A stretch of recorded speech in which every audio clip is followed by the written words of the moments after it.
Vamos dar início à apresentação da teoria eletromagnética de Maxwell e sua contribuição para o avanço da tecnologia. Esse trabalho foi realizado por Bernardo Neves Lima e Heron Fonseca Pimenta, que sou eu.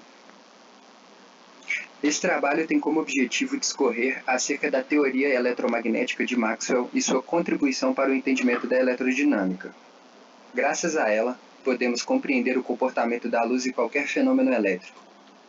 O fenômeno eletromagnético já havia sido previamente estudado por Faraday e Ørsted na primeira metade do século XIX, e Maxwell acabou por prover a base matemática necessária que faltava ao trabalho, dando assim uma confiabilidade maior à teoria proposta por Faraday, ao invés da teoria proposta por Neumann, Ferner e Weber. Os físicos Heaviside e Hertz reduziram a extensa e de difícil compreensão teoria de Maxwell à forma vetorial e dessa maneira chegamos às 4 equações clássicas de Maxwell. Essas equações propostas possuem sua forma diferencial ou pontual e integral ou global. Hertz e Lebedev realizaram experimentos que acabaram por comprovar a teoria de Maxwell e serviram de base para criações futuras, como é o caso de rádio e outras tecnologias sem fio, além de nos permitir entender o comportamento da luz, servindo de base para tecnologias de funcionamento óptico, como é o caso de optoacopladores, lasers e etc. Bom, cada uma das 4 equações de Maxwell podem ser explicadas por esses 4 tópicos.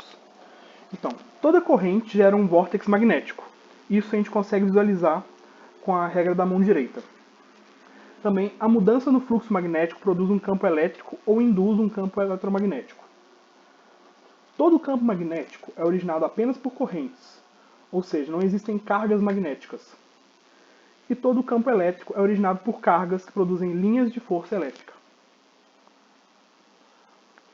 Maxwell deixou também 3 principais corolários.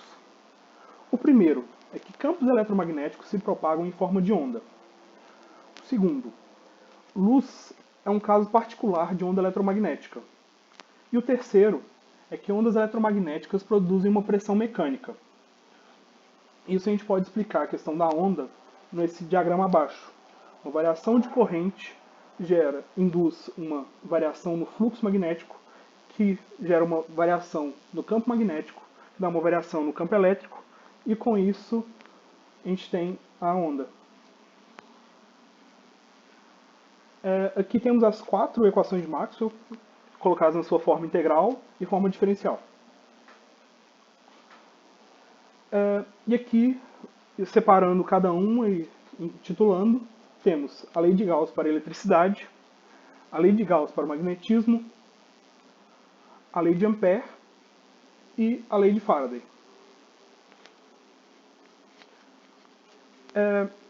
Hertz foi um cientista que ele era pupilo de Helmholtz, que na época era um cientista que discordava das teorias de Maxwell.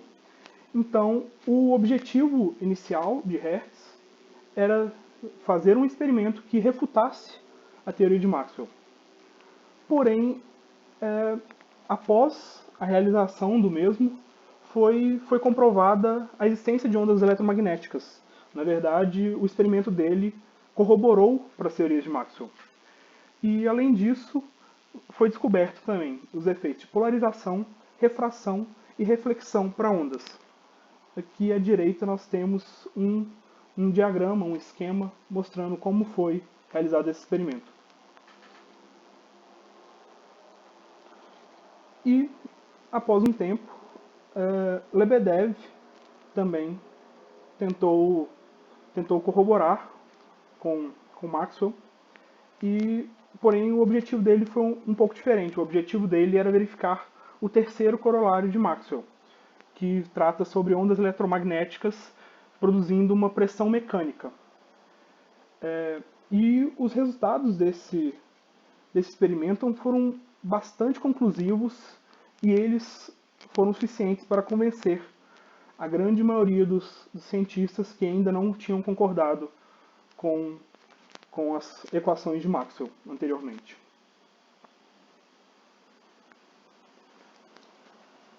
Aqui, esses experimentos e todas essas equações serviram e são utilizadas até hoje em aplicações do nosso dia a dia, como por exemplo o rádio.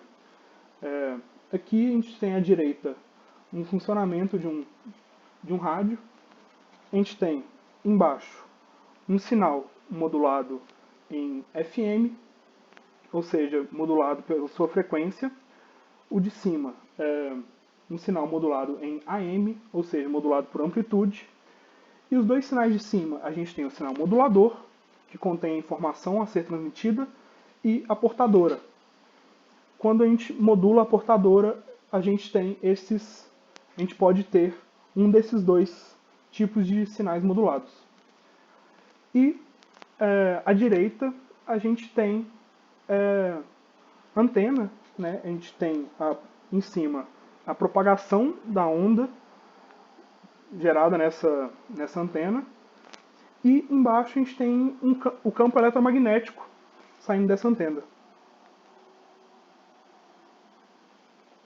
Uma aplicação mais atual da teoria de Maxwell é em relação à cirurgia de catarata, que tem um método tradicional, que é feito com uma incisão, é manual o processo, ou por meio de laser, que é assistido por computador e utiliza pulsos na ordem de femtosegundo para poder fazer essa incisão. Então a precisão é muitas vezes maior do que se comparado com a habilidade humana, né? Além do fato de que a recuperação da cirurgia é bem mais rápida. Aqui embaixo a gente vê como que esse pulso na ordem de femtosegundo é conseguido, através de uma técnica que chama Mode Locked, que a gente não vai entrar em detalhes porque não é o objetivo do trabalho, mas é uma aplicação atual da lei de Maxwell, né, porque o laser ele é uma luz, né, coerente, colinear, e então está totalmente dentro da teoria de Maxwell. Além disso, nós temos o controle de descargas e atmosféricas, que também através de pulsos ultracurtos, mas na ordem de terawatt, eles têm energia suficiente para fotoionizar o ar a ponto de romper a rigidez dielétrica. Então eles criam um canal de gás ionizado, né, que por ser ionizado tem baixa resistência, né, um plasma, e controlado, né.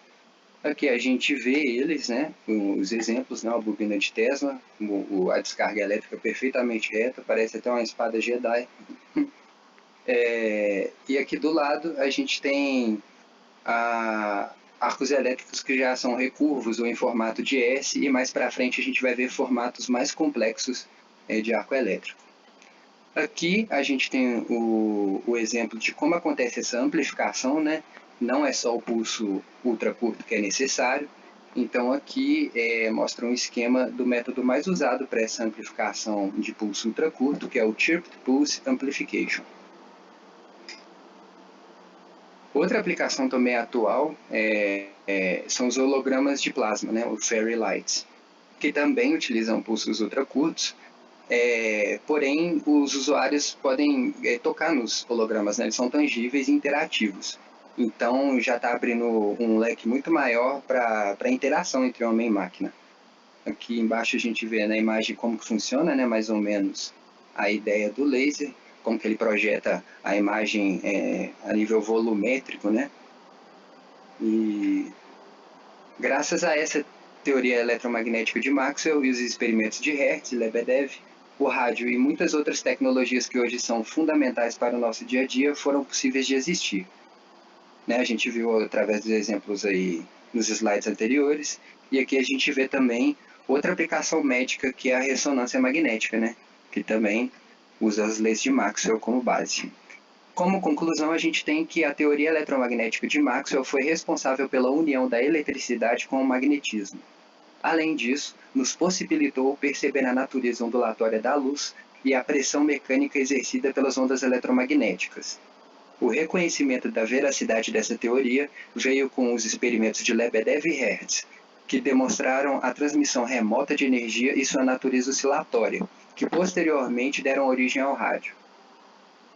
A teoria de campos eletromagnéticos também engloba em si a teoria de circuitos, porém, para baixas frequências de operação é mais conveniente utilizar a teoria de circuitos por questões de simplificação. Maxwell revolucionou a ciência da época com seu trabalho e abriu as portas para várias das tecnologias que possuímos hoje em dia. Aqui estão as referências utilizadas nesse trabalho e a gente encerra a apresentação.